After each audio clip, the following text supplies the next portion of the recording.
Sometimes when you're driving down the road all by yourself, you begin to hear a voice that tells you need to look around, pay attention.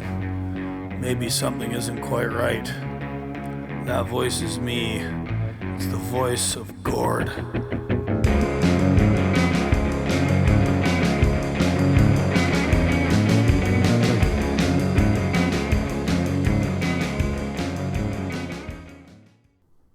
Breaker 19. Anyone got a copy on that voice of Gord guy?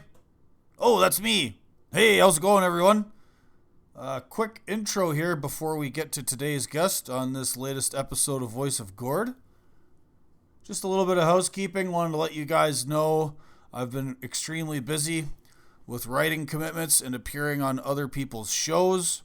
If you head on over to autonomoustruckers.substack.com, you can see posts linking to what I've been up to, or head over to my new Twitter account. Let's see how long this one lasts. At Gord McGill, all one word, all lowercase. Yeah, I've been trying to spread the word about the Coots guys, trying to help them out in any way I can, and, to correct this travesty of injustice that's going on in Canada. In a couple of weeks, you'll be able to find me in person at the Mid-America Truck Show in Louisville, Kentucky, March 21st to 24th. Went last year for the first time. Had an awesome time, met lots of really cool people, hung out with some of you folks. If any of you are there, zap me an email and I'll try and meet up with you. And let's hang out. Let's have a good time. Let's check out some old and pretty iron and see what the rest of the business is up to. Gordilocks at protonmail.com. I'm always open to comments, suggestions, corrections, and hate mail from all of my listeners. And if you want to meet up out in meat space, whether it's at the Mid-America Truck Show or elsewhere, hit me up. I'm all about keeping things real and, as little of it as possible in this digital realm. Today's guest is a gentleman by the name of Barry Bussey, a lawyer in Canada, who's written a book on the Freedom Convoy, all of the law and legality around it, and the effects that the convoy has had on Canada. It's called 210 degrees Celsius, which for those of you who don't know, is the temperature at which diesel ignites. Great book. I highly recommend it to y'all. There'll be a link to it in the show notes. Mr. Bussey and I had quite a long and interesting conversation, and I hope you enjoy it. All right, well, without any further delay, let's get to the show.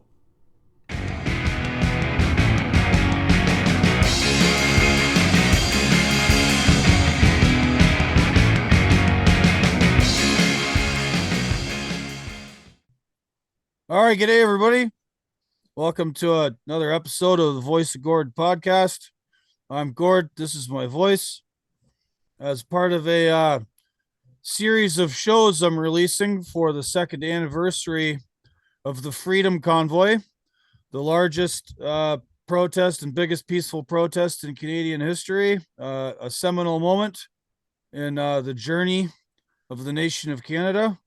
I'm interviewing a number of people who are involved with it directly. And in the case of this gentleman, someone who's just released an excellent book documenting the convoy and its aftermath. That book is called 210 degrees Celsius, 16 ways the truckers paved the way for Canada. Ignited Canada for the long haul. Ignited Canada for the long haul. Pardon me. Well, the other voice you're going to hear, you just heard, is Mr. Barry Bussey, the author of this wonderful book, a lawyer and activist in his own right, and a great legal mind, has joined the show. Welcome, sir. Well, it's so great to be with you, Gord. Yeah, thanks. So my friend Donna Laframboise, who's been on the show, former writer for the former journalist with the Toronto Star and Toronto Life magazine and the National Post. She's working on this book called Thank You Truckers, which is a sort of Studs Terkel-esque documentary about the people who went to the protest. Not really the organizers, not the politicians, not anybody else, just the actual working class people who took part in the convoy and their specific stories. And she's been dribbling out little bits and pieces of it on her Substack, and it's fantastic. And Donna told me about your book, and I immediately downloaded it onto my Kindle and came to discover that yeah, you've really done your homework and in documenting all of the sort of like legal and political matters that have gone on before, during, and after the convoy. Mm. Yeah, no, I tell you, I just had enough of it myself. I felt that the mainstream media was having its narrative, like just basically parroting the government narrative. And what I wanted to do with my book was to step back and say, hey, no, there's another position, another view of what went on here. And people are missing the boat if you just listen to the mainstream media. And I just felt it was important to air that side of what went on, because I literally went up on the streets myself and I heard it. And then I, you know, compared what I experienced up in Ottawa and what was being talked about in mainstream media. And I said, like, this is crazy.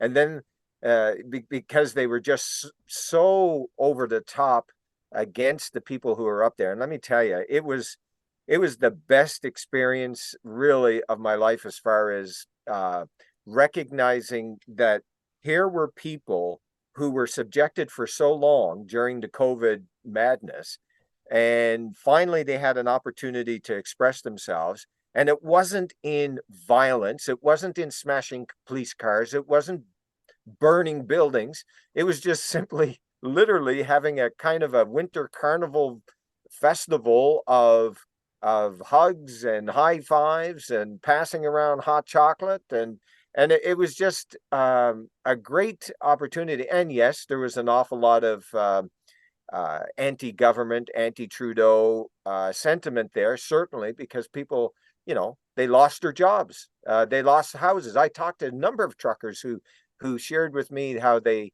lost everything. I mean, it was just sickening listening to what they had gone through because of their stand, a very basic human right we used to figure that we had, which was not let anybody know what our personal medical decisions are, or the inviolability of the human person was absolutely sacrosanct up until a few years ago. So all of that came together for me, and I just like, okay, let what does it mean? And that's what I was trying to do. I was trying to say, okay, so what does the trucker convoy mean? And a lot of people will say that, it's really a one-off, and it's that doesn't mean anything at the end of the day. But I am absolutely convinced, and every single day that goes by, I'm absolutely convinced it was a pivotal moment in Canadian history, and it's not something that is ever going to go away, because people who were there, which were into the tens of thousands, and what it stands for, what it stood for, and continues to stand for, is just basic human rights, basic freedom. And that is not something that is just going to die away. In fact, I think it's just building. I mean, this convoy is still rolling as far as I'm concerned. Yeah, it sure is. And you see that in Germany with the farmer and truckers protests. The Dutch farmers, there was some stuff going on down in Brazil. There was a kind of, I don't want to say a copycat, but there was sort of a convoy in New Zealand and a big protest in front of their parliament building in Wellington for the better part of a month over their equally restrictive, vindictive, and capricious COVID policies. Mm-hmm. And so you mentioned you wanted to figure out what it means, and one of the chapters for one of your books is or one of the chapters in the book, pardon me, is the inhumanity of the administrative state. Yeah. And something I've kind of been following a sort of few dissident political thinkers and writers over the last few years, and I've had to wrap my head around, the fact that concepts like the deep state are actually true. Like, we have a vast unelected technocratic bureaucracy that really runs the show. They are beyond the realm of accountability. You can't get rid of them. And then they network with the political parties and their donors and the corporations that they're all in bed with. and they're sort of like this massive parasite that just hangs over society and is pretty much suffocating it. And we see that with the COVID regime, where they like literally went full tilt boogie, you know, for lack of a better word, I'd call it fascism. One of the sort of defining features of fascism is government and corporation working together to manage society with very little democratic input. Is that not exactly what happened under COVID? Well, I mean, the reality is that we have a system of government, that government has become so huge that the elected officials no longer are the ones who are administrating the state, as it once was, like 100 or 200 years ago or whatever.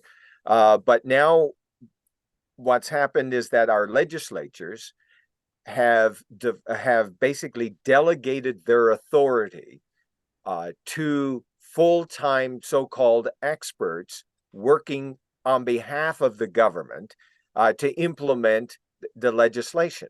And you can understand that process, because, I mean, you, like in Canada, we have 338 members of the House of Commons, and 338 people are not going to run such a behemoth a state apparatus as we have in Canada. Remember, and obviously those who are listening from the United States would recognize, already the US is a huge state. Well, you put the socialist programs that we have in Canada, you have an even larger state per capita. And so what happens with these bureaucrats, they're in there implementing government policy, and they have the wherewithal to be able to make decisions with respect to the peasants, as it were, the lower people who are out there who have to suffer through whatever dictates that come from the bureaucracy. And make no mistake about it, when the government delegates authority to the bureaucrats are, in essence, through their regulations, creating law, and they've been granted that.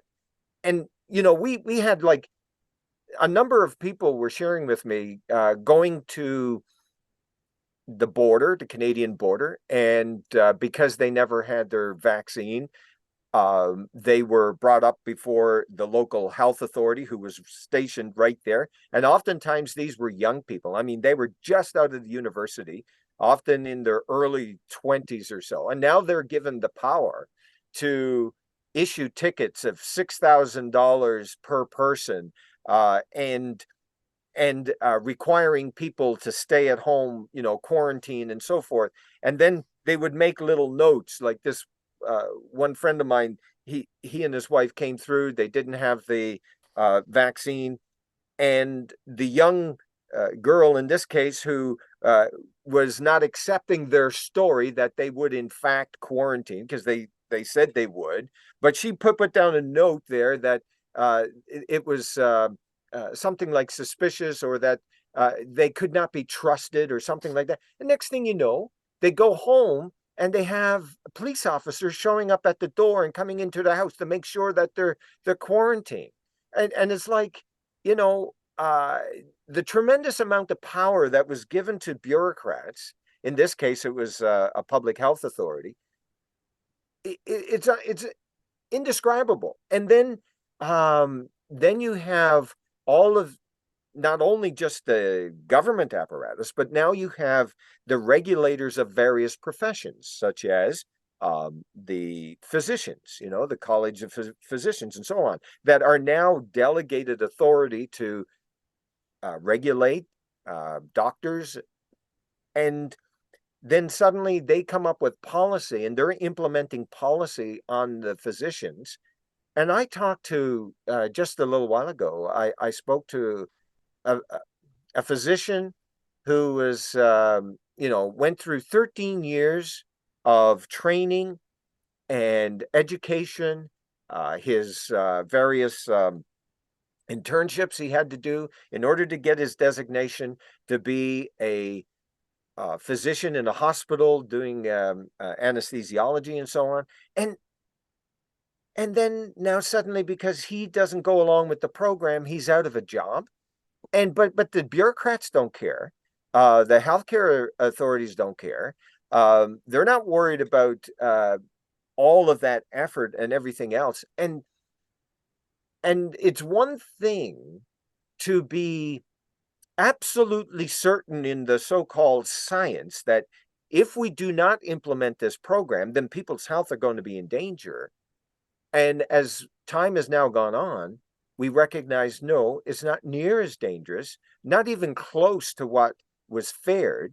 And yet you're still going to maintain this policy, like in the province of Ontario right now, that has kicked out, I don't know how many hundreds of nurses, for example.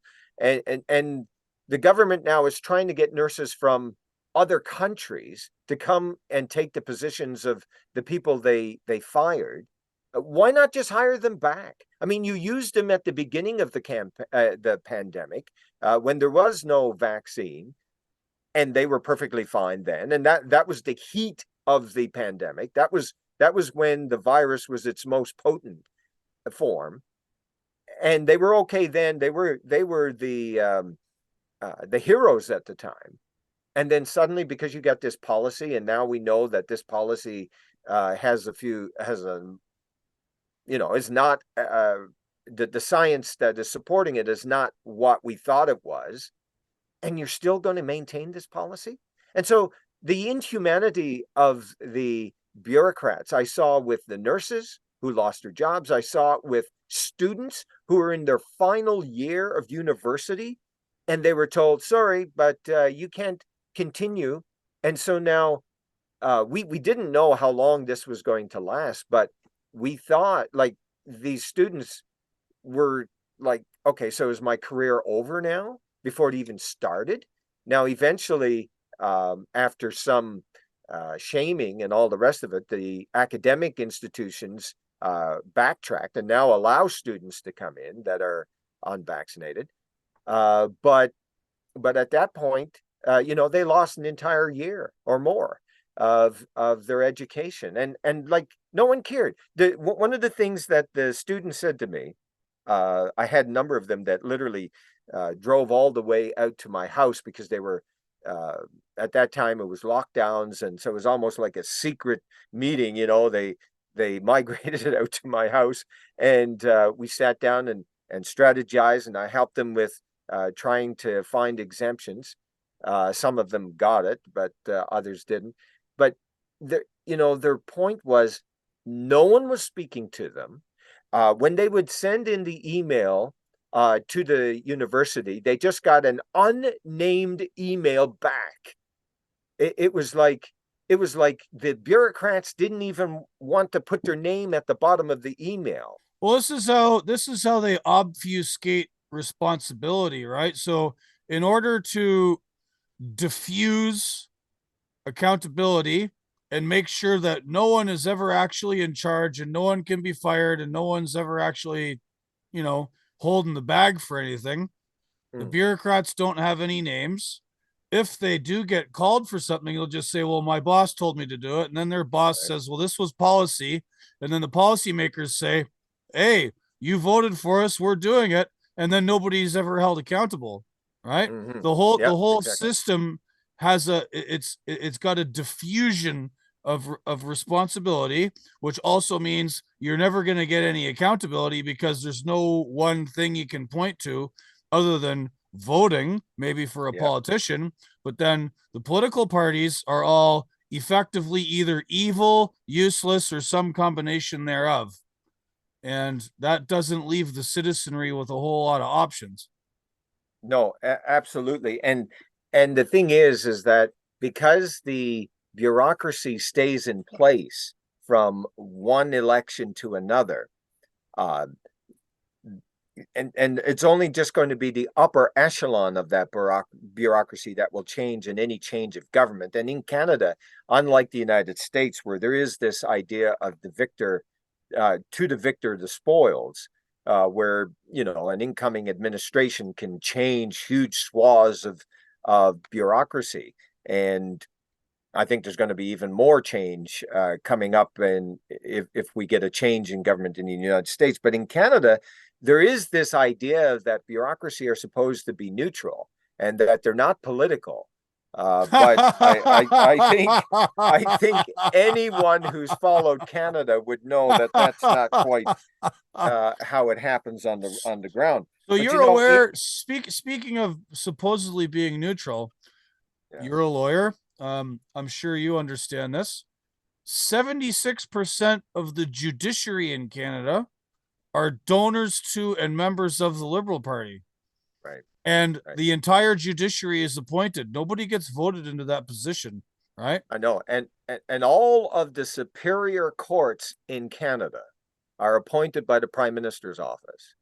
I mean, and now just so that you understand how that works, so we have what we call Section 96 judges. That's Section 96 of the British North America Act, or the Constitution Act of 1867, as it's now called. And the superior courts are, as you would recognize, they are the more higher courts across the country. We have generally most of often the way it works in a lot of provinces, they'll say, okay, it's the Supreme Court, and then it's the Court of Appeal.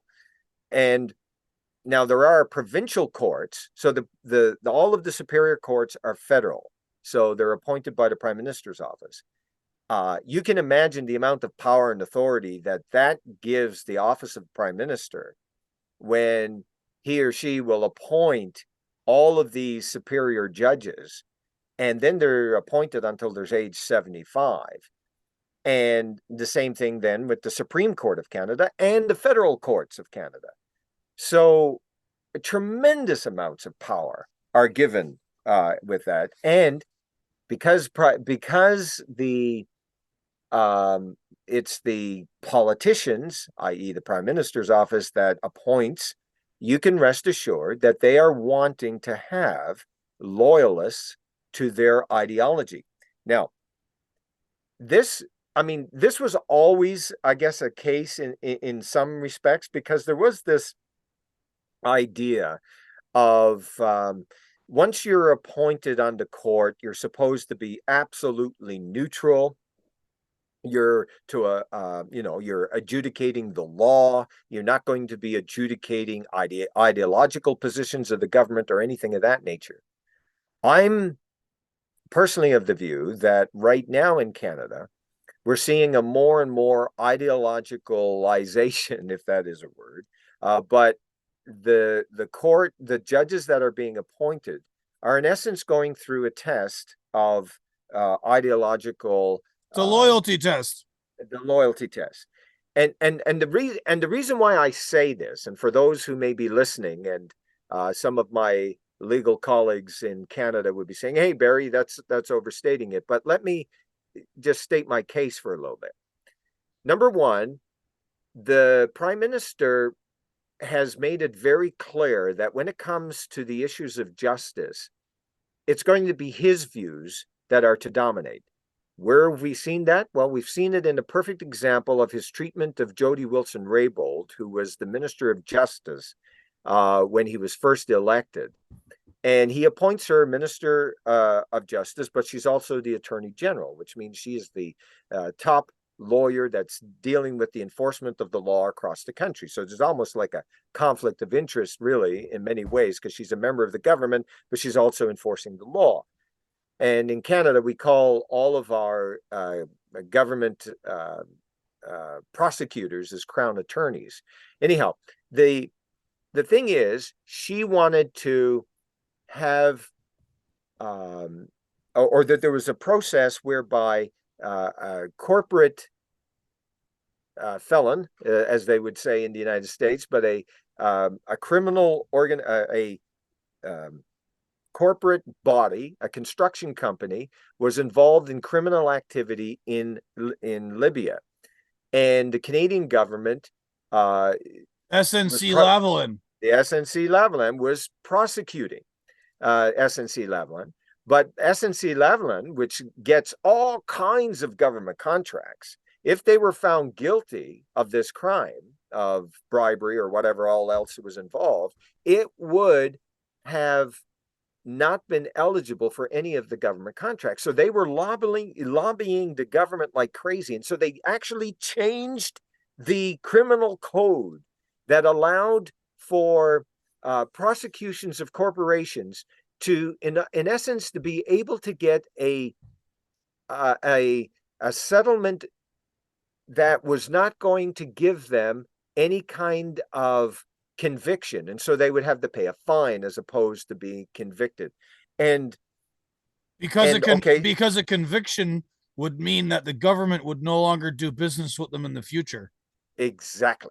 And then what happened is that they went through all this process. They got to pass through Parliament, but it wasn't, of course, SNC Lavalin, but it was just in a general sense, right? So the criminal code is passed, but everyone knew within government that this was going to be for SNC Lavalin. So then, when the Office of the Attorney General says, well, no, we're deciding we are not going to give that provision to SNC Lavalin. Well, the Prime Minister nearly had a kitten over that one and got very angry and very upset, as SNC Lavalin, which is a company from Quebec, and the Prime Minister is from Quebec, has got lots of political connotations here. And so he starts putting pressure on the Minister of Justice to change and to say, hey, you go down, you tell the prosecutor that, no, I want SNC Lavalin to get the benefit of this new legislation. And she refused. And as a result of her refusing the Prime Minister, she was booted out of cabinet. And anyhow, in her book, which is a fantastic book, she says something to the effect that the Prime Minister has absolutely no problem in lying and expecting to just simply get away with it. And of course, we see that in spades. But here's the thing. He was willing to interfere and promote his view of what needs to be done when it comes to justice. And the other thing that we found out during that whole affair was Jody Wilson-Raybould was wanting to have a Manitoba judge appointed as our Supreme Court Chief Justice at the Supreme Court of Canada. And the Prime Minister said, no, we don't want him because we think that he is too conservative and that he wouldn't properly carry out our ideological positions on the law. And so that is exhibit number one of the fact that, in my view, the Prime Minister is very much concerned that he appoints people who are going to agree with him ideologically on all of these superior courts, the courts of appeal, and the Supreme Court of Canada. Well, and this is another example of the Prime Minister's sort of governing philosophy, such as he has one, and just his, what drives him, right? It's a toxic admixture of both his adoptive and biological father's terrible ideas. Right? And speaking of Ms. Raybould, I have a little tie-in here for you. Before we began recording and in our communications, we've been discussing this situation in Alberta with these four men who've been held in remand now for almost 2 years. Yeah. No bail, no trial. The Justice of, I guess, King's Bench now, used to be Queen's Bench, Justice of King's Bench in Alberta, who denied their bail, is a woman by the name of Jonna Kubik, who was appointed to the bench by none other than Jody Wilson-Raybould. Ms. Kubik has donated to the Liberal Party of Canada, of which she is also a member, 26 times. All right. The reason she gave for the denial of bail of these four men, because they passed the first level. There's the primary sort of factors involved. Are they a flight risk? Do they have a history of violence? Do they have criminal record?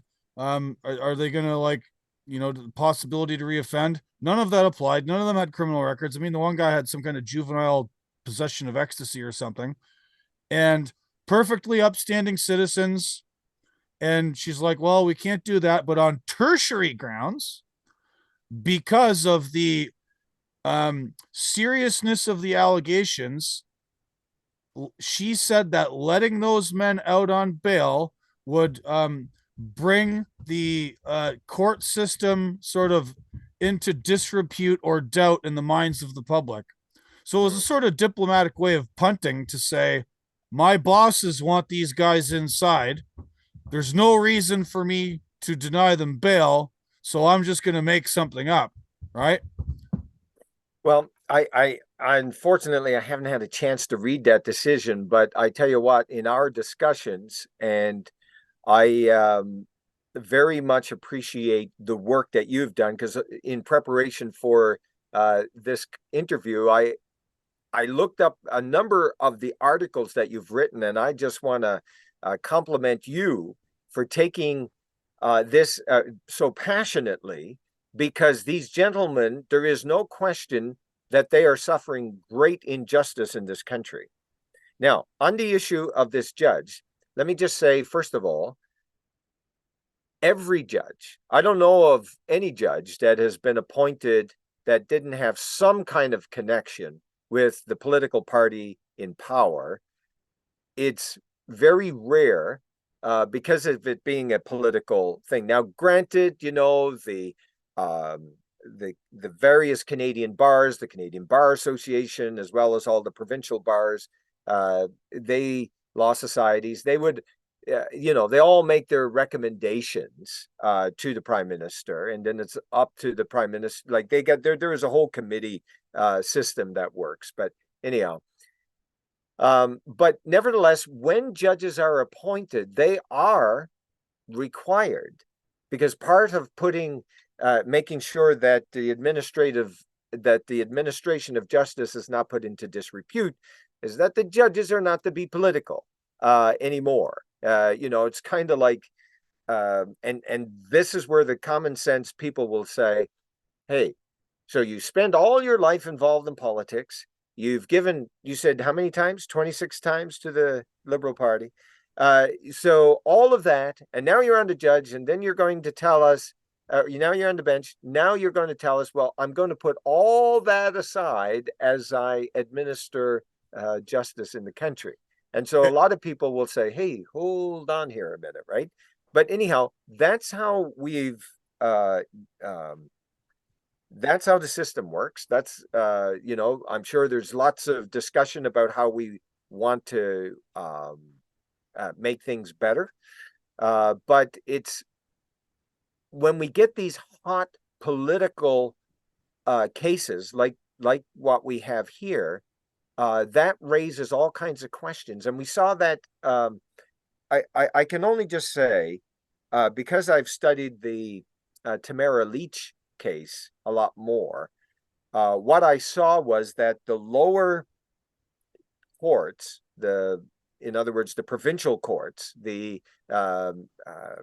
justices of the peace, who are not even lawyers necessarily, but they're political appointees to sit in the lower court, and by far they decided against Tamara Leach. And you could not help but think that politics, or at least their political leanings, had some part to play in their decisions. And then it was the superior courts, to the credit of the superior courts, that overturned the lower courts and said, hey, no, this is wrong. Now, they never said, okay, it's because of your political leanings or anything like that. There was good legal basis as to why what they had said against or decided against Tamara was overturned. And so I kind of have some optimism with the idea that the higher courts would recognize that, hey, we need to show the Canadian people that we are not going to be so chained to those who appointed us, right? So that's my optimism side. But as you say, here we have these four gentlemen, and from all that I have been reading to date, shows that there is absolutely no reason why these men should not have been released at least within a week, if not less than a week, because most people are released within hours of being arrested. Sir, why they're not on bail is beyond me. May I suggest to you the answer is to be found in your book. Okay? So you have obviously thoroughly examined everything to do with the Freedom Convoy, the invocation of the Emergencies Act, and then the subsequent inquest, which was referred to the Public Order Emergency Commission, all the hearings, all the evidence that came out. Yep. Those four men arrested in Alberta, if you look at Justice Rouleau's conclusion, right. What was the term he used? He reluctantly granted that Trudeau was... Yeah, that someone else who, looking at the same evidence, could come to a different opinion than him. Right.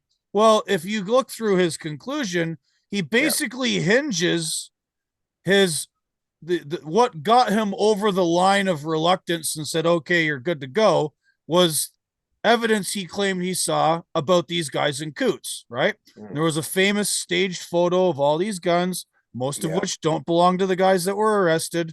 There was another group at the Coots protest site who have basically escaped scrutiny. Some of them were charged with mischief and various things by the RCMP, but none of them did jail time. That's almost never discussed. Yeah. It's not discussed that the pre-trial hearings and motions did not start for these four guys until after the Public Order Emergency Commission, right? Yeah. They did not get charged with conspiracy to murder police officers until a day after they'd been arrested. A lot of the evidence against them is taken from notes from two undercover RCMP officers who sometimes those notes have no corroborating recordings because they weren't always wearing a wire. Some of the evidence being used against them is from social media videos or implications from language, or the fact that the men were part of a Telegram group that was run by some old guy retired somewhere in Alberta, and they claim that this old guy with the Telegram group is a member of like some controlling opposition that's going to overthrow the country. Do you know how much evidence there is for that claim? Zero. Right? Absolutely zero. And the media went into overdrive to smear all these guys, and the defense had to obtain a publication ban on initial information to obtain and details around the case, because they were basically repeating unsubstantiated allegations by the RCMP. And everyone who, like, such as there are, because there's very little discussion about these guys out there in the media at all, but whenever you run into it, like, I'm really upset at this. There's a fellow named Andrew Lawton, also wrote a book on the Freedom Convoy, runs a media place called True North Center. A few weeks ago, he did an AMA and asked me anything on his YouTube channel. And someone said, hey, how come you're not talking about the Coots guys? And he's like, well, I don't have the money, and we don't have the resources, and we don't have the reporters. Okay, dude, you have a media company that's got advertisers and sponsors and book sales, and you employ all these people that work at TNC. How come any of them couldn't pick up the phone? I've written 2 articles for Newsweek. Do you know how I did it? I picked up the phone. I talked to the men's advocates. I built up trust with them. They started calling me from jail, and I was able to take notes and write all this down. You know what? And I did it on a budget of $0. Do you know how much money I got from Newsweek for those articles? $200. $200 for the first one and $500 for the second. Right? So if Andrew Lawton wants to sit there and tell me that he doesn't have the resources to adequately report on this or ask any questions, he's full of shit. And then he dissembles and says, well, they're accused of conspiring to murder RCMP officers. They should be in jail. Oh, without bail for 2 years? And with no evidence to support any of the claims of the government? Like, you credulous son of a bitch. Right? I was fuming when I saw that. I'm like, I'm nobody. I'm a truck driver expat that doesn't even live in Canada anymore. And by picking up my phone, I was able to find out more about this case than you, who has employees with the official title of journalist. Right? So I get really upset. We have this whole like these orbits of like alternative media people and YouTubers and people on Rumble and all these websites, and like, you know, they accuse the mainstream media of like being liars and not doing their jobs. Okay, that's true, but a lot of these guys on the outside are doing the same thing. Like, how hard is it to pick up a phone and take notes and ask questions? I'm sorry for the rant. I got a little about that. Yeah, I mean, you know, the thing is, I don't know Mr. Lawton. I've read his book. I think it was a good book, and certainly would recommend people reading it. And so I have no information to be able to speak one way or the other. But the only thing that I would say is that we are in a situation where I will say this, but I take your point about, you know, picking up the phone and calling these guys, and maybe because they have been so maligned, maybe there is this people are being shy about, well, who are these guys? What are their stories? But all they have to do is read your Substack, read your 2 articles you put up in Newsweek. I think people would get a very good idea of, hey, this is not what we are being sold. And so it's extremely important for us to sit back and say, hey, what can we do? And I can tell you even now, as a result of reading what you wrote, as a result of like I say, I've been caught up in my own world of trying to make a go of things. And unlike the mainstream media in Canada, which are subsidized with hundreds of thousands of dollars per media, like first of all, CBC, millions, of course. Yeah, millions. Well, it's like 1.2 billion given to our CBC, which I think once Pierre Poilievre is prime minister, that's going to go, or at least that's what he says. Let's see that he actually fulfills what he says once he's elected. But anyhow, the point is, there is no question that the state media and state-supported media are, you know, are definitely compromised, even if they, you know, one journalist, Paul Wells, said, well, you know, I disagree with the fact that we're being somehow delegitimized by receiving all this money. But when people make that argument, I have no comeback, because what am I to say? And I think they have been delegitimized in many ways because of them receiving all of the government money. And the government is passing legislation more and more, like this crazy legislation where they're taxing or trying to tax Facebook and others. Yeah, Bill C-18. Yeah, I mean, that's crazy. Let me tell you a story about what the effect of Bill C-18 has been, right? So these 2 Newsweek articles I wrote about the boys. The first one went viral, hundreds of thousands of views within a couple of days, right? Right. It was shared by Maxime Bernier, Brian Peckford. It was all over Twitter. Like, you know, it got put on full blast, right? Yep. C-18 comes along. About 2 months later or so, I write this second article after having interviewed the gentlemen, spoke more with their advocates, you know, did the gumshoe hard work of journalism and compiling notes and, you know, trying to write something. And it goes out, and it like might as well have not even been published, because in Canada, Facebook and all the rest of these guys. My sister tried to share that second Newsweek article on Facebook, and Facebook wouldn't share it. It said, you know, we're fighting with Meta or whatever, or with the government, and it went nowhere. It absolutely went nowhere. Thanks, Justin Trudeau. Yeah, for freedom of speech.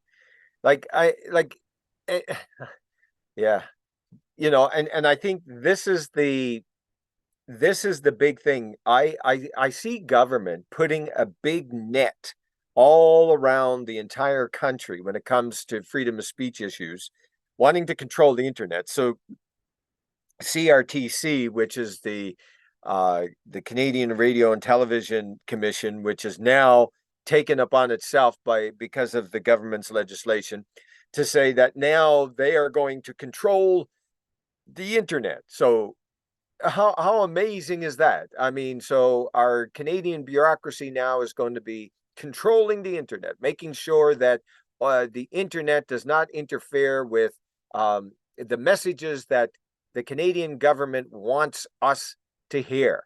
I mean, which other country can we think of that would have that kind of That sounds legislation? that sounds very Juche. That's the Kim family, I think, from North Korea talking right there. Yeah, and what about what's happening in China and all the rest? Like, I mean, it's just insane what's going on.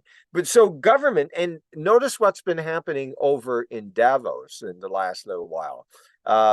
The last few days, they were talking about controlling misinformation and disinformation. Well, there has been no more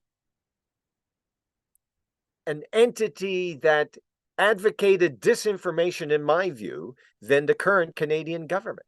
I mean, you talk about disinformation.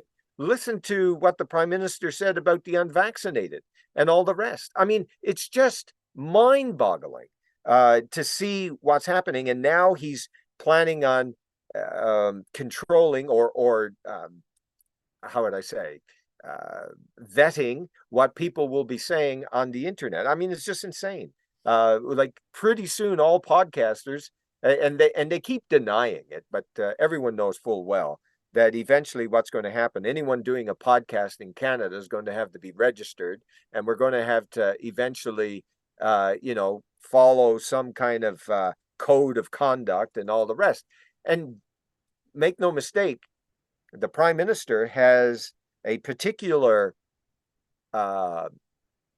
animus towards certain independent media, such as Rebel News, for example. I mean, I think Rebel News, Ezra, and all of them are getting under the Prime Minister's skin. And you mentioned Andrew Lawton, but the True North, they too are under the gun when it comes to the Prime Minister. So there is a lot of things going on right now. Do you perceive that you will also be under the gun? I mean, we got right into this conversation without even warming it up or really introducing you to my audience. I mean, we're both very passionate about this. As I understand it, you've worked with a few different organizations. How long have you been a lawyer for, sir? Someone asked me that the other day, and I can't believe it's been that long, but I graduated from law school 32 years ago, been called to the bar, so that'd be 31 years now. In 1993, I was called to the bar. Yeah, 1993 is when I started high school. Yeah. Yeah, you're only just a young man. That's just a youngin'. So I was reading up on you a little bit. You're originally a Newfoundlander? I sure am, 100%. Right. What community did you grow up in? The metropolitan area of Foxtrap. Ever heard of it? No, I haven't. Yeah, so it's in Conception Bay, which is to the west of St. John. So if you look at the west side of the Avalon Peninsula. Yeah, so we're just the next bay over from St. John's going west. And so there's an area now that they call it Conception Bay South. But growing up, we didn't, basically what they did was they took all the little villages and they amalgamated them together and called it Conception Bay South, which means nothing really to us. We are still known by our little villages, like Kelligrews, Foxtrap, Long Pond, Manuels, Upper Gullies, all of those kinds of little villages. And so I'm from Foxtrap. Right. And did you go to MUN? I did. I got my master's in political science at MUN. Wow. There's an old friend of mine who hasn't talked to me in a long time, and I don't know if it's because he went crazy or just had a bunch of stuff going on in his life. He also went to MUN, and he's from Grand Falls, Windsor originally. I'm not gonna give away his name or anything. I think he might have been a little bit behind you though. He's probably in between your age and my age. Okay. Yeah. But he did a double major, political science and philosophy. He's one of these people that's like borderline genius and or Yeah. crazy. Yeah. Um, good guy. I wish you would talk to me. Chico, if you're out there and you're listening to this, what gives, bro? Are you all right? That's not his real name. That's his nickname. But Yeah. Yeah. so your upbringing in Newfoundland, Newfies have a reputation in Canada for being really friendly folks.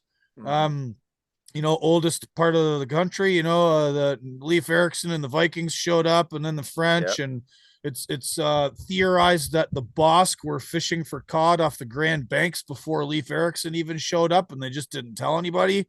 Right. And Right. so there's always been people there, but it's when I tried, I've been to Newfoundland once, and I worked with a lot of Newfies out west when I was working in the oil patch in Alberta and running up on Hmm. the ice in the Northwest Territories. Lots of Right. Newfies, and your guys' reputation sort of precedes you. And I sort of try and explain to people it's like an admixture of Ireland, um, Ireland, Scotland, and a little bit of Canada, and it's hard to sort of nail down and say what it is. Yeah. Like Newfoundland is truly a unique place, It like is. geographically and like Yeah. culturally. Yeah, it is. It's fascinating. Growing up, I explained to people, your last name in Newfoundland gave you pretty much an idea as to where you're from, as far as where you live on the island, what religion you are, whether you're Catholic or Protestant, and what political party you will vote. It, just your last name would give you all that information. That's kind of like how stuck in their ways they've been. Now, of course, I'm sure that's very different today, but growing up, that was definitely how it was. And so every little port, you'd have one area is Catholic, one area is Protestant, and so forth. And there was like everyone kind of kept to themselves pretty much. And now, of course, there's a lot more mingling and like, when if Protestant married a Catholic or so forth, and those were big social issues, all of that kind of stuff. And now we look at it and we say, hey, so like what was that all about? And then you went to your own school system. That was a big thing right up until 1997.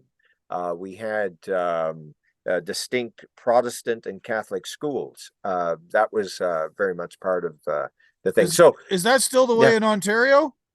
Ontario. So in Ontario, in Ontario, there is a Catholic system, but that was part of the agreement that brought Canada together, right? I mean, there was this idea that okay, you'll have religious schools, you'll have Protestant schools, you have Catholic schools, and it was a way of trying to politically be practical in bringing the different people groups together, which was very simple back then, right? You had your indigenous people, you had your French, you had your English. And now, of course, it's even, all kinds of complications. Right. So would you say that like, I think Newfies have a pretty sort of unique sense. I don't want to say unique, but they're kind of stand-up people for the most part. A particular approach to justice, as it were, Mhm. and what's right and wrong, and like they're very upfront about things. Newfies often don't have a filter, and I'm just wondering if your upbringing there sort of like is what led you to practicing law, Oh, or yeah. No, it informs your sort of activism and your writings and your approach to justice today. oh, there is no question. When I was just a wee lad, I would be going door to door handing out pamphlets for my uncle, who was a member of the Newfoundland legislature, and he was in Frank Moore's cabinet back in the early 70s.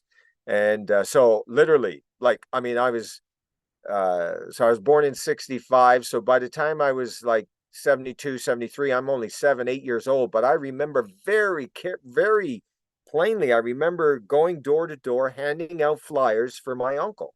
And so right at that age of 7, 8, 9, 10, going on, I was very much politically motivated back then. And yeah, so I mean, debating, uh, part of the Newfoundland heritage is that it's a very oral tradition. So sitting around my grandparents' table in the kitchen with the wood stove going, and talking and debating and telling stories and all of that. That was part of growing up. And so politics was all part of it. Religion and politics, the two things you don't talk about in Newfoundland, we always talk about. And it's just those things is what we did. And be all kinds of arguments. My dad would tell me even now, when he was younger, they would be getting so angry, people pounding tables because of, various positions people would take. I saw a little bit of that, but not a whole lot. But certainly saw lots of passion and debate and so on. And the other thing that I like about Newfoundland is some of the characters, the political characters, people like John Crosby, who passed away probably in the within the last 5-10 years. I can't remember exactly, but fairly recent. Guys like Brian Peckford. I mean, you can't get any more guy who's willing to stand out there and tell it like it is, than Brian Peckford. And just a great individual, and willing all the way, standing for justice, standing for the right.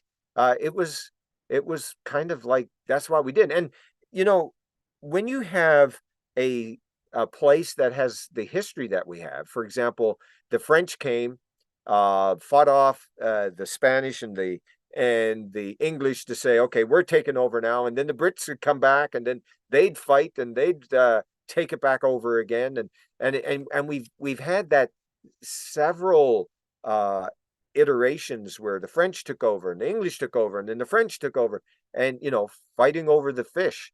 And so I guess it's in our blood, as far as debating and discussing and trying to find out, like even in my own family, like my grandfather was among the first 500 who signed up at the very beginning of World War I, and he ended up uh, uh, being involved in a number of battles. The Newfoundland Regiment in World War I was independent from Canada, for example. Yeah, And because so you guys, Newfoundland didn't join Canada till what, 1949?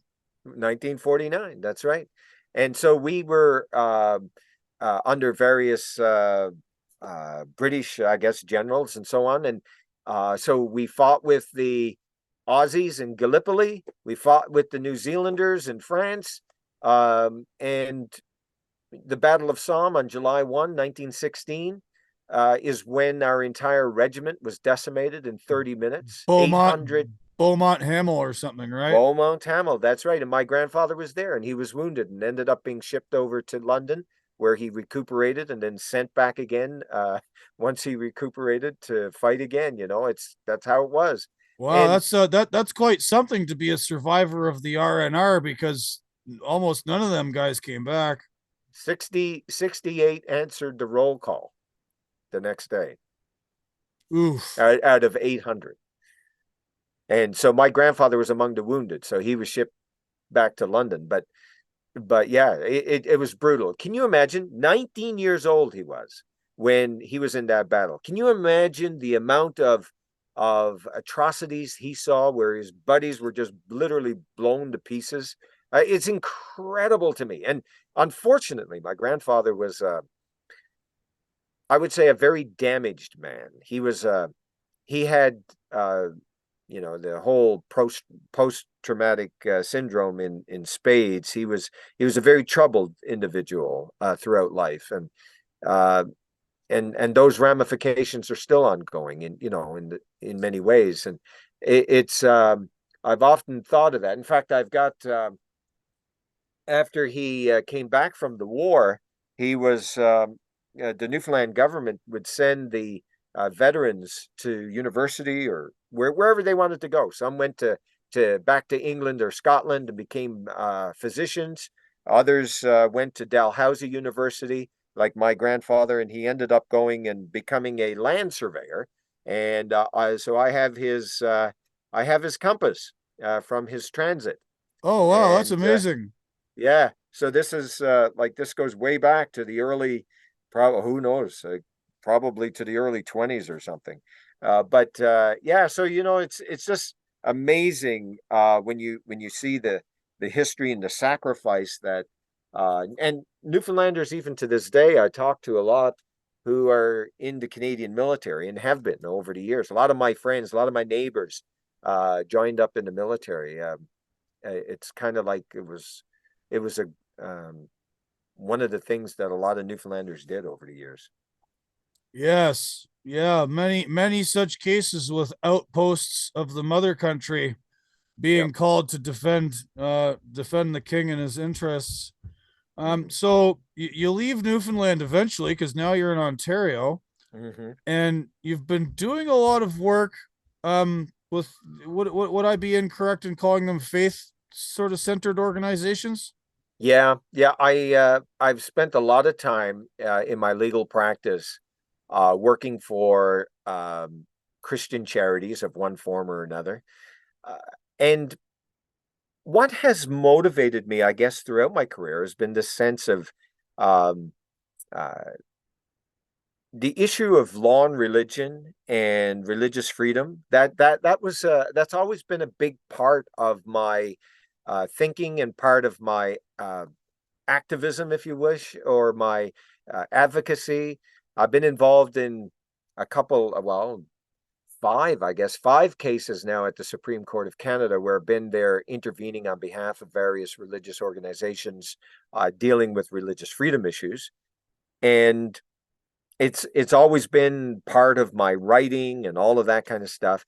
And so one of the things that really struck me was that while I was working at the last place where I was involved, I had been in-house counsel there for 10 years, heading up the legal department, is that I felt it was necessary to speak out of what was going on during the pandemic.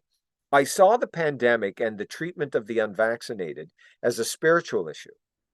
Uh, there were it anytime anytime a state seeks to take you, the corpus, right? It's kind of it's a long-term tradition in the law and in various religious communities that the state has no business taking the human body and doing what it wants. Like, in other words, the state can't experiment with people. The state can't just take people off the street, put them into jail. I mean, that was the whole idea of habeas corpus, right? I mean, so you took the person off the street, and then no, and then finally, the courts were saying, no, bring the body here. I don't want to hear about the person. I want to see the person.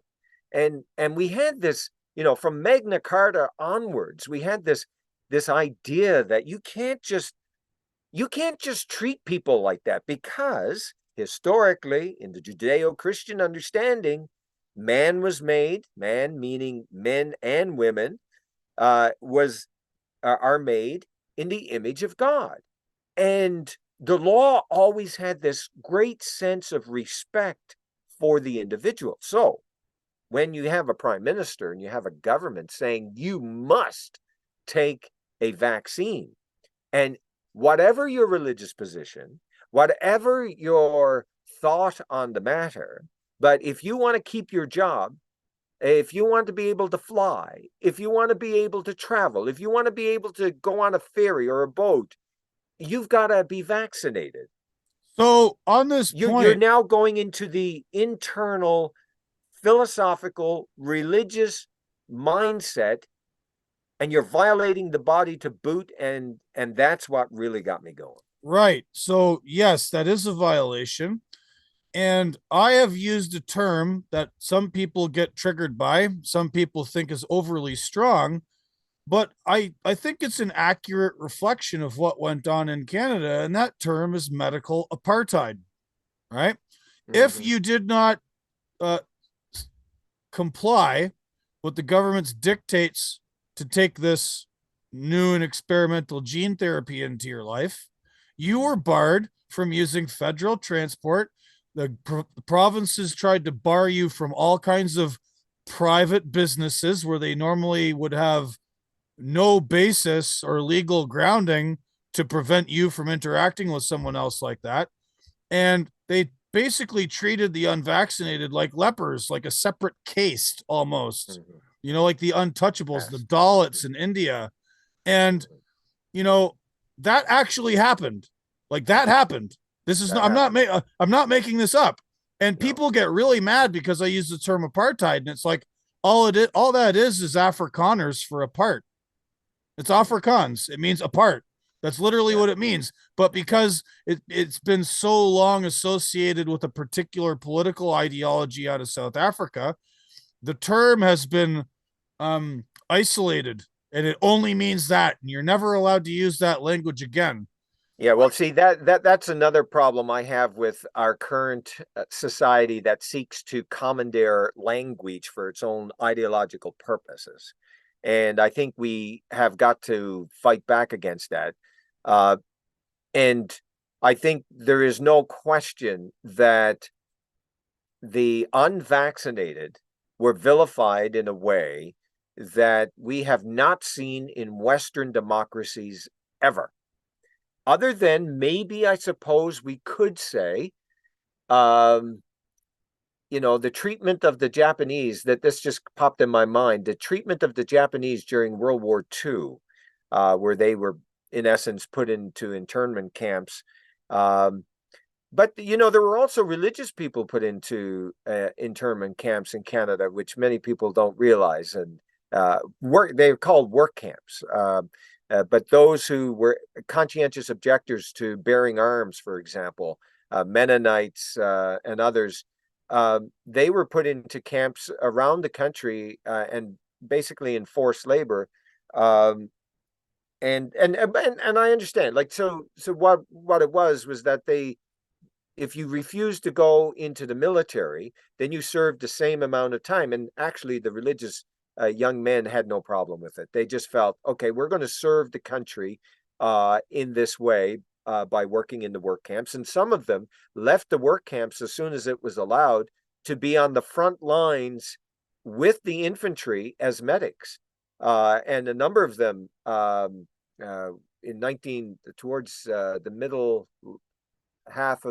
middle and latter part of the war, they were allowed to do it where they could be actual medics. And some of them were like literally following all through the Liberation Army as it was making its way through Europe and up into Holland and the Netherlands and all the rest. So, but all of that to say, there was this sense within Canadian history that we recognized the image of God in people, and we didn't violate um, the individual conscience in the same way as we saw now. And so, yes, it created a us and a them. It created an apartheid. It created this idea that, well, like the question the prime minister asked, do we tolerate those people? Really? It's incredible. Yeah.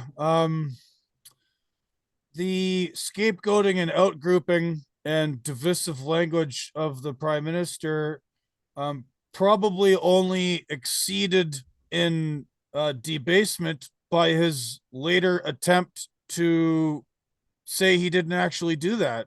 Yeah, Like I know. his later lying about it, like Uh, um the man, he is my nemesis. I think Justin Trudeau's the worst prime minister Canada's ever had, and there's been a few doozies. But like mm, this guy, one of the things I noticed when I went to Freedom Convoy, when I went to Ottawa, and I've said this on a bunch of other podcasts, and I'm going to keep saying it. So, my regular listeners, sorry about the repetition. I went out on one of those overpasses about 50 kilometers west of Ottawa near a place called Almont, kind of near Carp. And I was with some friends, and we were on one of those overpasses welcoming the Western Convoy into town. And it became apparent to me immediately that this wasn't about the truckers. This wasn't no. even about the truckers' vaccine mandate. This was about the beginning of healing a deep, deep wound in Canadian society. Yeah. Yep. Like people were overjoyed, man. It was 25 below out that day. It was cold. And with It the was wind chill, wicked. When the wind Yep. chill, it was like minus 30, minus 35, but Yep. people were And that's just, Celsius. That's yeah, Celsius. yeah. And like people were just overjoyed. I never saw more smiles and everyone hugging each other. And Yeah. it was just, it was, I'll never forget that day as long as I live. It was just No. it was one of the best human experiences I ever went through. And then I get back to the US a few days later, and the government's trying to say that we're Nazis and racists and homophobes and committing violence and robbing the some like shelter for the homeless, and like what in the hell are you guys talking about? And I know. I guess that went on for 3 weeks. Like they just lied and lied and lied and lied and lied nonstop to the point where people still believe it, you know? Yeah. Oh, there's no question. And the bigger the lie, the more that people believe, I think, in some ways. And that's why I felt it was necessary to write what I wrote to say, hey, no, it was not that. I was there, I saw it, and many people have, of course. And uh, my other purpose in writing was simply to say, hey, this is not something that was just over after that 3 week episode, and then the Emergencies Act came in, and the riot police went through the people and did what they did. No, this has motivated Canadians like nothing I've ever seen before, and it's only continuing. There are so many groups and organizations that are meeting on a weekly and sometimes daily basis around this country, where there's various small group meetings. I was at one just the other night, Saturday night. We Word got out. Greg Hill, who founded the Free to Fly, he was a Air Canada pilot who was no longer allowed to fly because he was unvaccinated. And he had spent many years as in the Canadian Air Force and flown all around the world, been over on various missions and so forth, overseas in Iraq and so on. And here he is, a Air Canada pilot, denied the ability to fly, to have an income. And he pushed back and started this program called Free to Fly. Well, anyhow, around the country now, he is having various meetings. I'm doing it at my house even. I have annual, it's now become an annual garden party. So make sure, Gord, if you can, next August 11 is when we're going to do the next one. But here at the house, we have people come. Last year, the first year we had like 35. This year we had like 70. We had a meeting Saturday night with Greg and his group, and there was over 100 people. And this was just simply spreading the word. Hey guys, you want to get together? And people come together. And this coming together, I tell you, and this is why I say as well, it's a spiritual experience we're experiencing now, in the sense that when you go against a person's conscience, you're dealing with that inner soul, that deep understanding of what it means to be a human. And that is not what being a human is, that we submit our bodies to the state. Is like, no, we don't. That is crossing the line. And look, and I hear a lot of people, like I hear them in my head now as they'd be listening to me. They'd say, well, but there's a pandemic and you're endangering people's lives. Well, listen, Bullshit. it's very simple. If you're sick and you're contagious, stay home. I mean, stay home. No problem. Well, But and but well, but if but but don't all say these, that. well, they have to lie and obfuscate, right? Like the fear got to them so bad, and they allowed the propaganda to get into their heads that they have to deny basic facts, such as the people affected by COVID the most were if you were north of the age of 60 and had Right. comorbidities. Yep. And the government did nothing to like focus its concern on the most vulnerable instead of crushing all of society, right? Yeah. If the government had just come out and said, listen, if you're over 60, if you got hypertension or you're diabetic or you're obese or whatever, you should probably take this vaccine and you should probably hang out at home and do whatever. But they Yeah. crushed all of society, and they're trying to like make this bogus moral argument that if you object to the crushing, like you're responsible for killing people, and that's bullshit. It's 100% BS, and I won't stand for it. Yeah, and I think more and more people are not going to stand for it. Like, I mean, you listen to the crowd over in Davos the last week or so, and they were going on about, when the next pandemic comes. I heard Tony Blair recently. He's okay when the next pandemic comes, and you're going to have multiple vaccines. And I'm like, oh, really? Like, how is it that we got all this figured out already? But anyhow, the point is that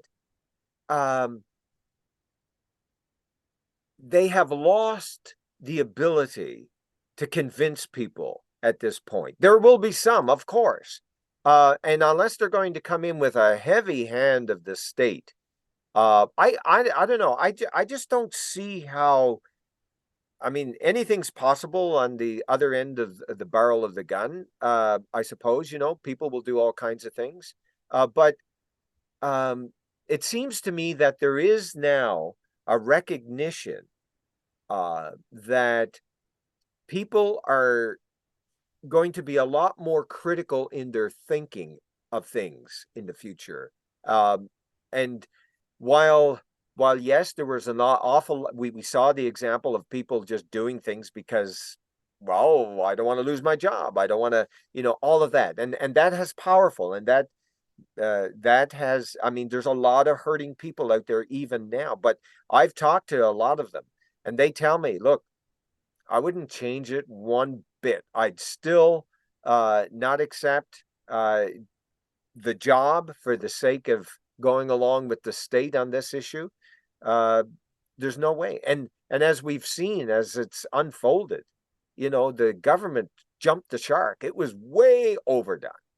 And so anyhow, I just don't see the government being able to do the same thing again. In fact, you look at the polls in Canada right now, and the Conservatives are like just absolutely way ahead in the polls, and they're making it very clear they're not going to be it's going to be a very different mindset that's coming in now. And I think there's we see it happening in so many different places, including in the United States. But it's just we've kind of had enough of it. So you said, people are now motivated and there's lots of meetings and people are getting together and rekindling this spirit. I want to get back to your professional opinion as one who practices law. One of the only ways people want accountability too, right? And one of the only methods to do that, it seems, is through the court system. And as we've explained earlier, the judiciary leans heavily toward the ideological presuppositions of our prime minister and those prime ministers before him who appointed other justices. And, it seems like, so I was listening to my friend Trish Wood's podcast, and she mentioned, like, maybe the courts are going to save us, but it seems like there's this problem with judicial activism where, like, the Supreme Court of Canada just would not hear certain cases just out of hand. They won't even see them, where it concerns fighting the government back against the COVID stuff. And then we had this ruling against the Honorable Brian Peckford and his charter challenge against the travel mandate, which they ruled as moot, even though the government says they reserve the right to impose it again. They've only suspended it. Yep. Right. So, like, with this in mind, with these examples of the intransigence of the judiciary, where are the places that, Canadians are going to be able to see some results in fighting back against this, making sure it doesn't happen again, and maybe, just maybe, getting some accountability out of the actors that brought us to this point? Okay, so here's how, as I've been thinking about this, first of all, the courts have been very clear over the last number of years. As I explained earlier, the legislatures have delegated their authority to the bureaucrats. And what's been happening over certainly the last 10, 20 years, more so, it's now seen in spades. We're seeing the fruits of this ideological or this theoretical position of the law, is that so legislatures delegate to the bureaucrats. The courts at the same time have been deferring to the decisions of the bureaucrats because they say the bureaucrats are the experts. They're the ones who've got all the training. They're the ones who are dealing with it on a day-to-day basis. And who are we, the judges, to be interfering with the decisions of the bureaucrats? And if you look at all of these decisions on the COVID cases, we are seeing that the courts in Canada, unlike the courts in the United States, which a number of them have taken seriously the Bill of Rights in the United States. In Canada, the courts have basically so watered down the Charter of Rights, as Jordan Peterson recently said, that the Charter of Rights is not worth the paper it's written on, is how Peterson made mention of it. Well, I would say it's the reason why he could make that statement is because the judiciary in Canada has deferred to the bureaucrats over and over and over again. They don't want to interfere with the bureaucrats, as there's a whole legal argument behind it, and you could look at some of my writing, and I talk about charter values and the language that the courts have used to get away from enforcing rights, and they're basically coming up with their own theories of how the Constitution ought to be interpreted, and they use this term charter values, which is not even in the Constitution whatsoever. And they use this idea, as long as the bureaucrats turns their mind to charter values, then we're not going to interfere with them because they're the experts. Do the courts now, forgive me my naivete here, or my ignorance, or both. Is there not, in theory, do the courts not have some kind of responsibility, in the balance of powers, to sort of advocate on behalf of the citizens, given that bureaucrats are basically outside the realm of democratic contestation or even listening to the citizens they serve? It seems to me if anything, the courts should be siding with the citizens less than with those whom are by definition unaccountable. So what happens is that the courts have this concept of deciding what is going to be in the public good. So if you look at the Charter of Rights, the Charter of Rights says that whereas Canada was founded upon the principles of the supremacy of God and the rule of law, we have all of these various rights. We have these rights subject to reasonable limits as can be demonstrably justified in a free and democratic society. And so we have the rights, but they have to be, if there's a violation against those rights, in other words, between the government's activity and the citizen, the judiciary is supposed to be moderating that relationship, that vertical relationship between the government at the top and the citizens at the bottom. So then when the government interferes with the individual right, the courts are to analyze that interference and say, was it reasonable in the circumstance? And what we're finding is that over and over again is that the courts, on a host of issues, of which the COVID experience is one of them, the courts have deferred to the bureaucrats and said that the bureaucrats were granted that authority, delegated by the legislature, and we are now saying they are the experts, they're the doctors, they are the public health experts and so forth. and we're not going to interfere with their decisions because they are concerned about the public good, the public health. So my response to that has been that the courts have failed in their responsibility to ensure that the rights of the citizens have not been unjustly infringed, and that they should dig in to whether or not the bureaucrats and the so-called science is in fact accurate, so that the opinions of the experts and the practical implications of the decisions of the experts are not so overbearing on the citizens that citizens have no rights. We saw a very balanced approach, in my view, in the United States with the U.S. Supreme Court dealing with, for example, freedom of religion and the churches in the United States. In Canada, we didn't see any of that. All of those kinds of balancing, the balancing always went in favor to of the bureaucrats and government policy. This, to me, has to do with the understanding of their role, the judges on the benches. To me, and I said this just recently on a Twitter post, which got a little bit of attraction, is that we need to have judges who are appointed in this country who understand the philosophy and the history of the philosophical position that made Western civilization so great. I mean, the reason we have so much freedom didn't just appear.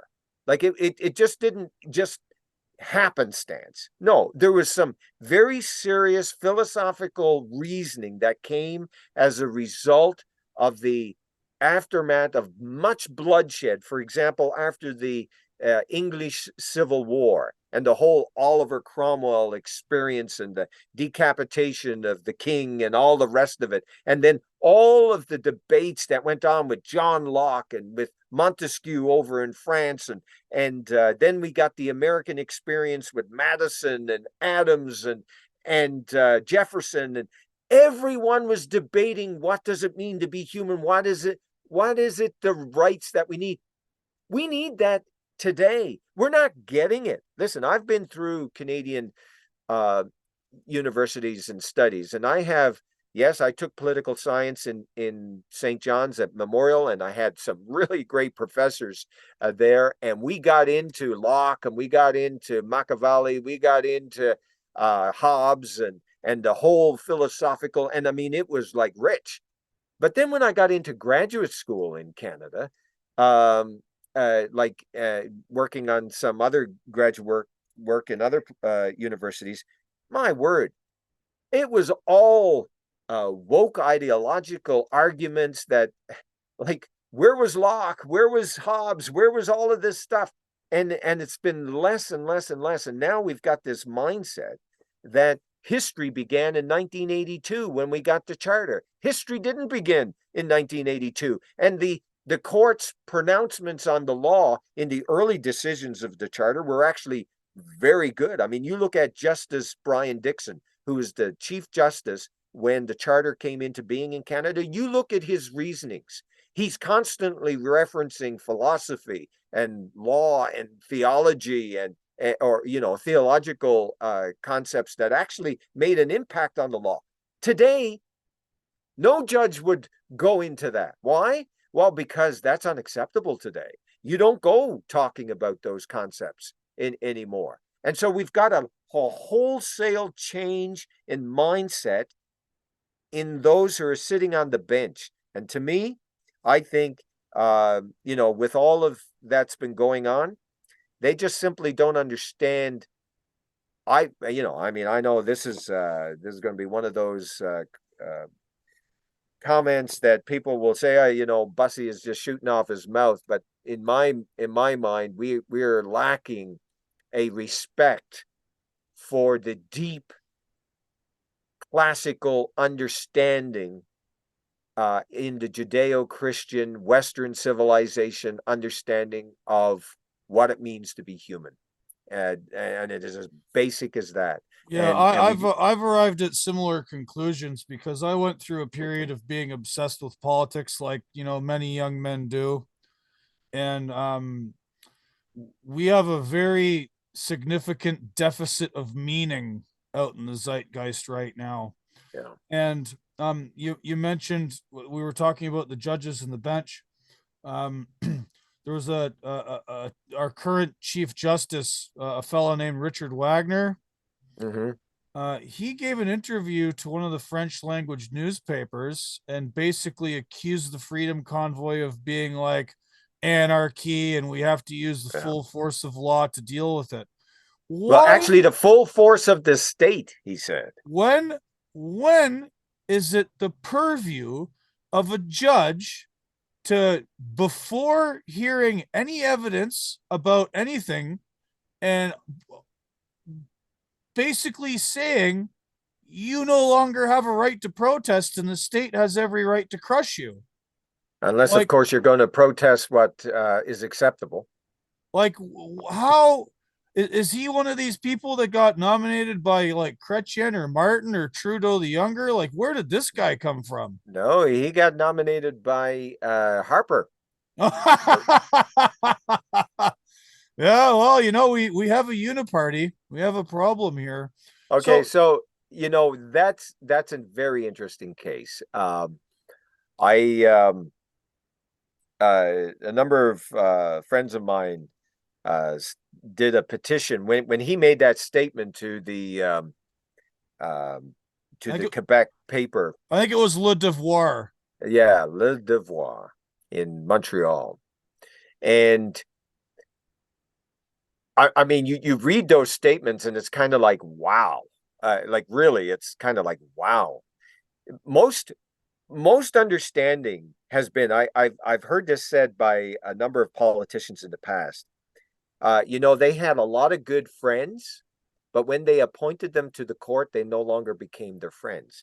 And the reason why is because historically in Canada, when you were appointed, even though you're politically appointed, even though your political friends appointed you to sit on the bench as a judge, those judges almost stayed away from those politicians that appointed them because they didn't want to be seen as political. And so a lot of political, in fact, some politicians would say, well, if I want to get rid of an enemy or a friend or anybody in politics, I just appoint him as a judge. I'll never see him again, and they'll never bother me. They'll never contact me. It was kind of like a rabbit hole. So here's an example. In the 1980s, during the debate over whether or not Canada should have a Charter of Rights, Trudeau the Senior, Pierre Elliott Trudeau, was Prime Minister, and it was a lifelong dream of him to have a Charter of Rights. There was a big debate as to whether or not Indigenous rights would be specifically included in the Charter. And so the first iteration of the Charter was it had special mention to treaties and the rights and so forth. And the judge out west, Thomas Berger in British Columbia, was outspoken and said, this is a great charter because it makes reference to Indigenous rights. Then a second version of the charter came out, and it removed, Trudeau removed all of the discussions of the treaties and Indigenous rights. And Thomas Berger out west got very angry and started going on almost like a country tour. At least he made various speeches against the government for not including the Indigenous rights and the treaty rights and all the rest of it. The Chief Justice at the time of the Supreme Court of Canada was Justice Boris Laskin. And as the Chief Justice, he is the chair of the Canadian Judicial Council, the CJC. And a senior justice, and I think it might have been someone in the federal court, but anyhow, they filed a complaint against Thomas Berger for getting involved in the political process. And so that complaint came up to the Judicial Council. And ultimately, the Judicial Council was very critical and said Thomas Berger should not have made any such statements. He's a judge. He shouldn't be involved in the political process. And but anyhow, they never. So Berger still stayed on the bench for a little bit. But then what happened was Boris Laskin, the Chief Justice, gave a speech in Toronto. I think it was to the Canadian Bar Association, in which he said that any judge that makes any political statement ought to step down from the bench. Like, I mean, he was basically thrown the gauntlet. You got involved in politics. The administration of justice is being brought into disrepute, and you should step down. Justice Thomas Berger stepped down and said that since he did not have the support of the Chief Justice of Canada, he stepped down, and it became a big political row. Well, now compare that to what happened during the convoy, when our own Chief Justice got right into the political fray and started condemning the truckers. And I'm like, how is that even possible? Like, how is it that we've come to a place in this country that now the judge, the Chief Justice of Canada, can make such a political statement as he did to Le Devoir? Like, it's unheard of. And I predicted, and I wrote it in the book. I'd be very surprised if any of the COVID cases, the travel cases, the Peckford case, Brian Peckford, the former premier of Newfoundland, and Maxime Bernier, is basically taking the government on and saying this was unconstitutional to have a travel ban. And I will be very surprised. And anything's possible. I'll be very surprised if the Supreme Court of Canada will even hear the case. And part of the reason is, I think that the Chief Justice would have a rough time dealing with the arguments that would be made that he recuse himself. And looks like we've got a great Canadian patriot right there.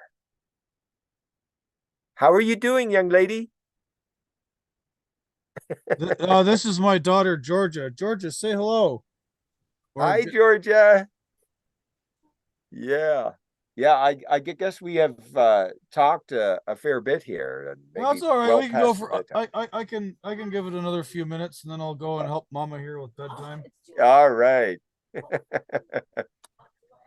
Yeah. So anyhow, so that's an amazing evolution of what is perceived to be the role of the Chief Justice and the role of judges, and the effect that, because once the judiciary now starts taking political sides, it's going to become more and more difficult to maintain a high regard for the principle that justice must not only be seen, but be seen to be done. Right. So something in your book I wanted to bring up, sure, related to this.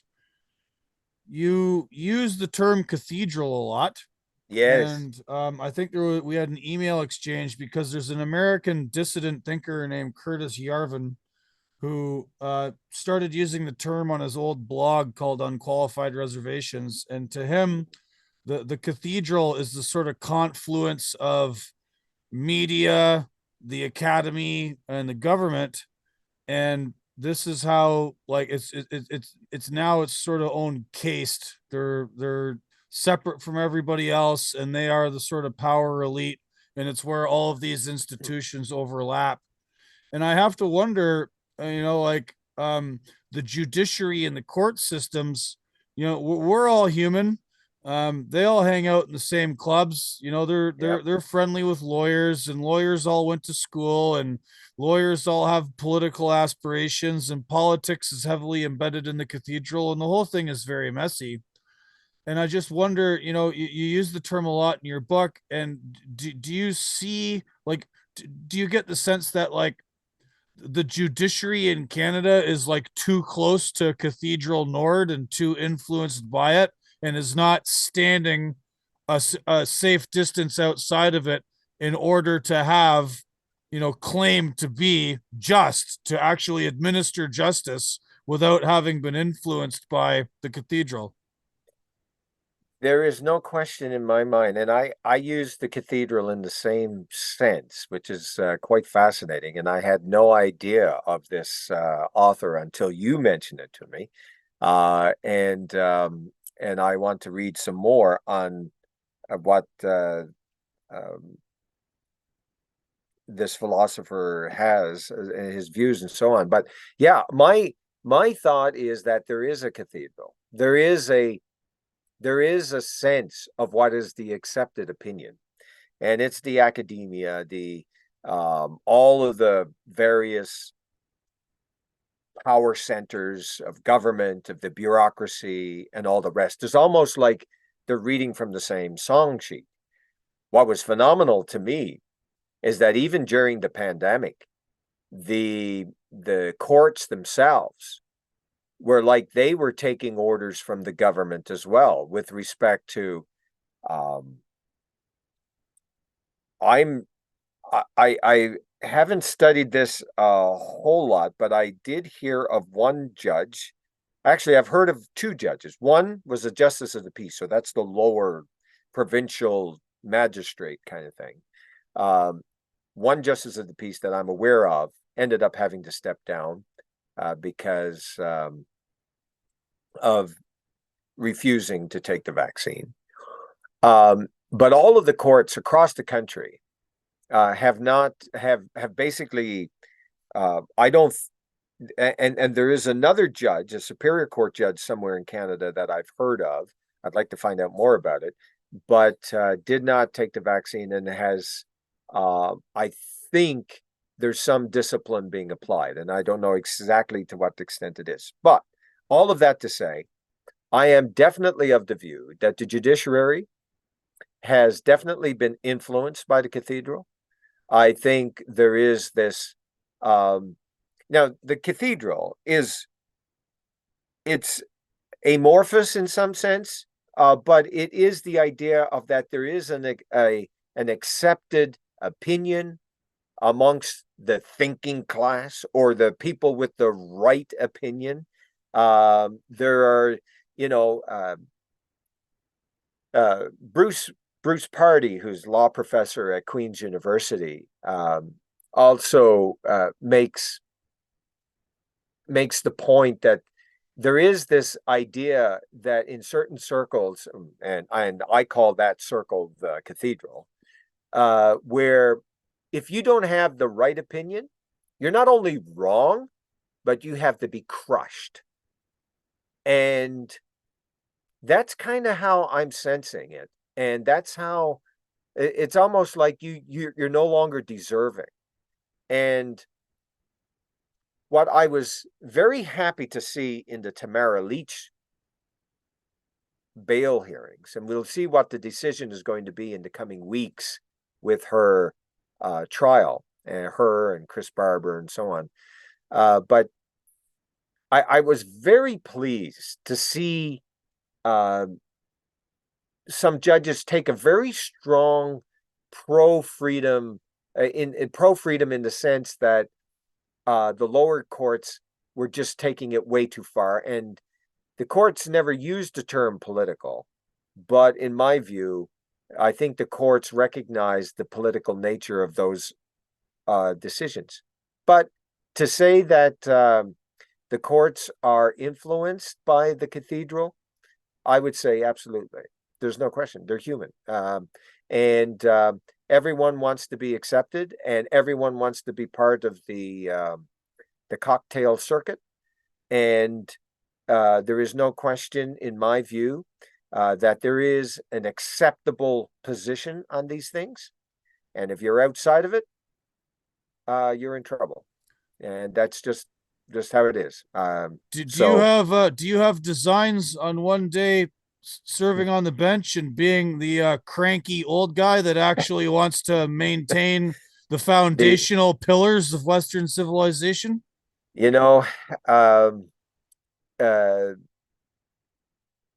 the thing is, someone who is conservative, who has a very deep spiritual backing and understanding of, the Judeo-Christian uh, experience, at this current time, it's not a position that a politician would be willing to put on the bench, or and my standard classical understanding of the law and the role of the, like, I'm definitely more of an originalist, in the sense that, what, the law is what it is, and we ought to accept it as to what it is, instead of being judicial, um how can I say, uh, judicial philosophers who want to impose a new ideological position that really has no basis or understanding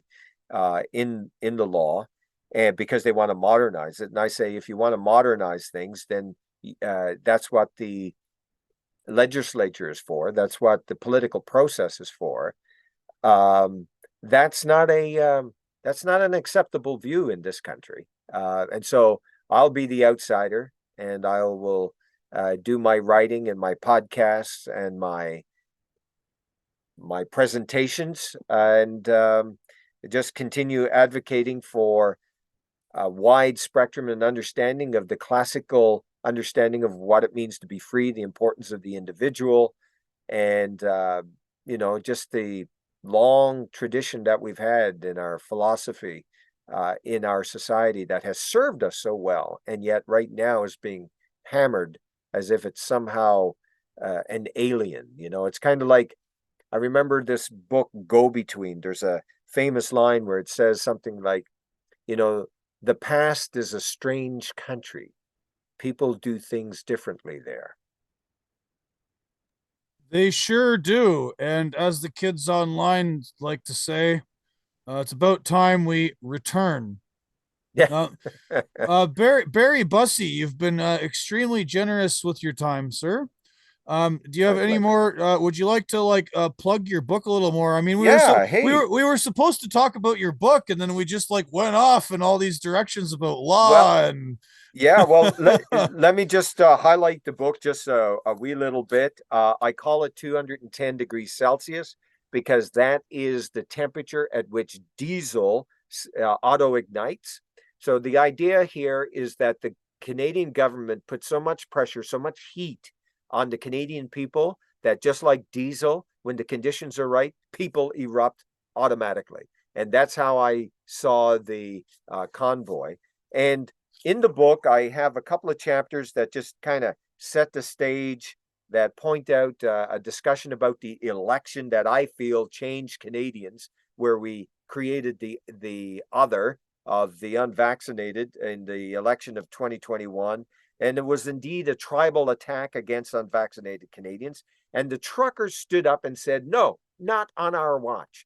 Then I outlined 16 ways the truckers, in my view, the convoy has created this, what I think is a pivotal moment in Canadian history and political history. Even the politician, even the prime minister, just during his year-end speech, during the year-end interviews of 2023, he was asked about the truckers again. Like, he's not going to get over it.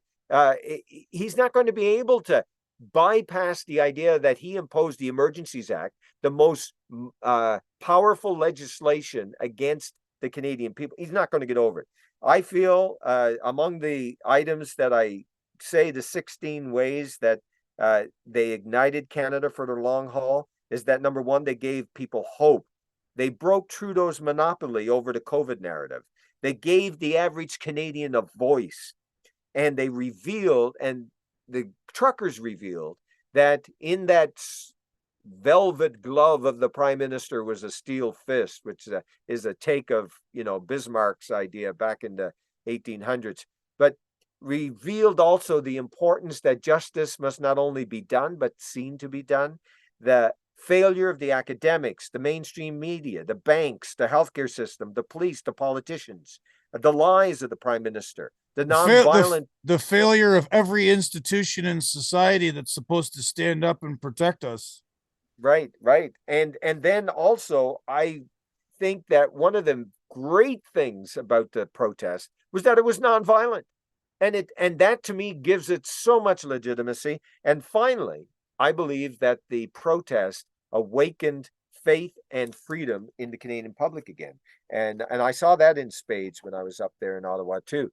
And I think all of that together, and the idea that we live not by lies, I make reference to Solzhenitsyn on that point, and also the importance that as we move forward, that we have got to, as Canadians, and I think as people and citizens of the world, we simply cannot accept government at face value. And I'm a strong believer in the statement that Ronald Reagan made.